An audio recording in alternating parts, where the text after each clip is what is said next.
voltamos com a entrevista do dia com Denise Campos de Toledo. E vamos falar sobre as finanças públicas e possíveis impactos fiscais dos benefícios em tramitação no Congresso. Eu converso com o Daniel Cury, que é diretor executivo da IFE, a Instituição Fiscal Independente. Daniel, boa noite. Boa noite, Denise. Boa noite a todos que estão nos assistindo. Bom, nós estamos acompanhando uma melhora aí das contas públicas de um modo geral, só que agora tem uma luz amarela acesa em função das medidas que estão sendo aprovadas no Congresso. Já foi aprovada a PEC em segundo turno no Senado, com o estado de emergência, que viabiliza aí ações sociais da ordem de 41,25 bilhões de reais. Cresceu, porque além de todos os auxílios que a gente tem falado, agora vai ter para os taxistas também. E aí, Daniel, eu queria saber como é que ficam as expectativas, porque as projeções para as contas públicas vinham melhorando com recortes sucessivos de arrecadação. Agora, essa despesa vai ser extrateto. Mas quais as implicações práticas? Olha, Denise, a implicação prática é que é uma má sinalização, né? Quando você, a menos de 100 dias das eleições, decide aumentar o gasto em cerca de 40 bilhões de reais, que é o que está sendo aprovado hoje no Senado, você sinaliza talvez um risco maior para as contas públicas, não só em 2022, mas especialmente para os próximos anos. Vale lembrar que o Congresso tem sido bastante resistente ao reduzir os gastos sociais. A gente lembra que o Auxílio Brasil esse ano, que estava custando 89 bilhões de reais, já passou a ser mantido para os próximos anos. Agora a gente está vendo mais um aumento. Só o aumento que está sendo aprovado agora, Denise, equivale ao antigo Bolsa Família. Só o aumento que está sendo concedido agora. Então, é um aumento muito expressivo de gastos e cria, sim, um risco para os próximos anos. Agora, o fato de estar vindo extrateto, ele tem alguma implicação na dívida pública, por exemplo, porque sai daquela limitação legal para aumento de despesas. Então, é uma manobra para driblar essa restrição legal. Mas, em termos de evolução das contas? Olha, tem um impacto direto, né? A gente vai estar fazendo mais déficit, né?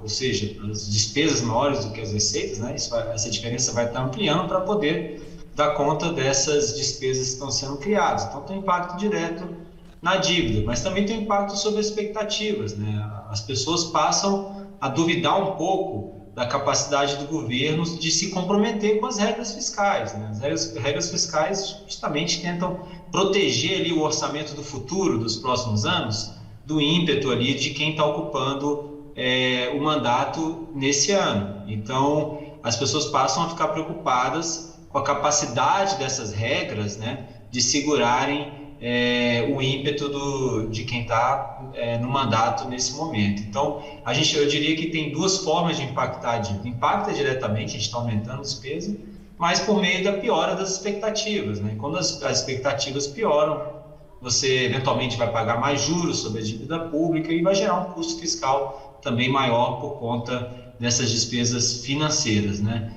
A sinalização, repito, não é boa. O risco fiscal para os próximos anos é maior. Nós já tivemos mudanças no teto de gastos do ano passado para a criação do Auxílio Brasil, para o calote dado nos precatórios. Agora, de novo, uma mexida no teto de gastos. E a dúvida se ele não será deixado de lado a partir do próximo ano, independentemente do governo, ou se haverá tentativa de se criar um outro limite para as despesas. Porque isso que sinaliza um compromisso em se ter as contas calibradas, ajustadas, não é?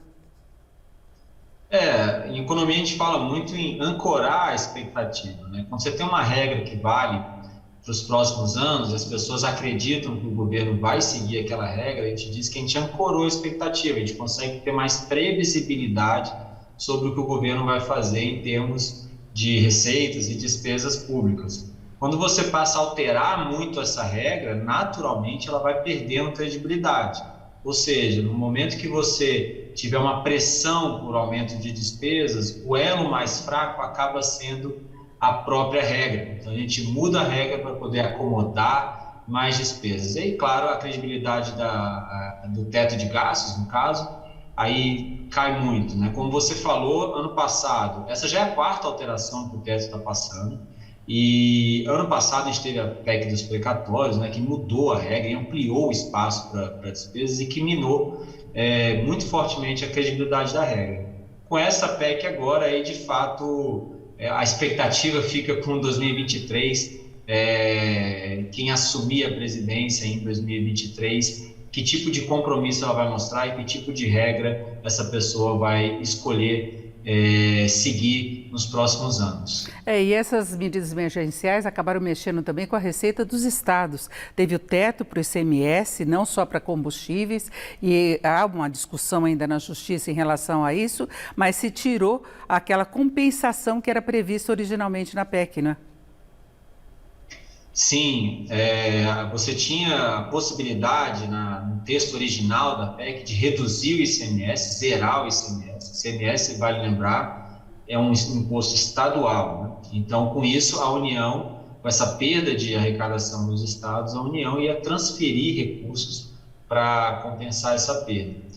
O ICMS já teve, sim, uma redução da arrecadação, já vai ter uma redução de arrecadação por conta de uma outra norma. A gente está discutindo aqui a PEC, né, dos combustíveis, mas há pouco tempo o Congresso aprovou a Lei Complementar 194, que estabeleceu um teto para o ICMS. Os estados calculam que, somados, né, uma perda de arrecadação de cerca de 90 a 100 bilhões de reais em termos anualizados. É claro que isso vai levar a uma discussão profunda no âmbito dos estados de como adequar o orçamento, né? Se vai ter que reverter alguns benefícios fiscais, vai ter que reduzir despesa, de como adequar o orçamento para poder dar conta de uma redução tão forte das suas receitas provocada pela aprovação de uma lei complementar aqui no nível federal. Agora, Daniel, para fecharmos, ainda se tem uma perspectiva aí incerta quanto à evolução das contas do ano que vem por causa de controle da inflação, que se espera que em algum momento a inflação acabe cedendo, e o impacto do juros sobre a atividade. Então, o governo vem aumentando a arrecadação pelo imposto chamado imposto inflacionário, pelo crescimento além do esperado, mas isso pode dar uma mudada no ano que vem, não é? É o que a IFE tem chamado a atenção nos últimos relatórios, né? A gente tem sim um desempenho fiscal positivo, né? Como você já falou, especialmente pelo lado da receita, mas não apenas, né? Vale lembrar que no lado da despesa a gente teve a aprovação de uma reforma da Previdência em 2019, teve congelamento dos salários, que do ponto de vista fiscal deu sim uma colaboração para as contas públicas, e a receita tem crescido muito. Esse crescimento da receita a gente tem que olhar com atenção, porque parte dele se deve a fatores conjunturais e também relacionados à inflação.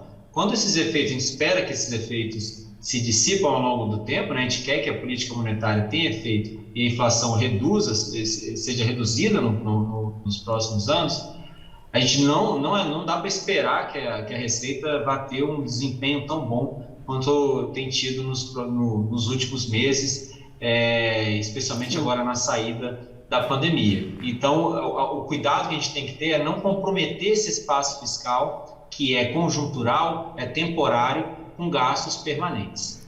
Perfeito. Ouvimos o Daniel Cury, que é diretor executivo da IFE, Instituição Fiscal Independente. Daniel, muito obrigado, uma boa noite. Obrigado, Denise, boa noite a você e à audiência. Com vocês.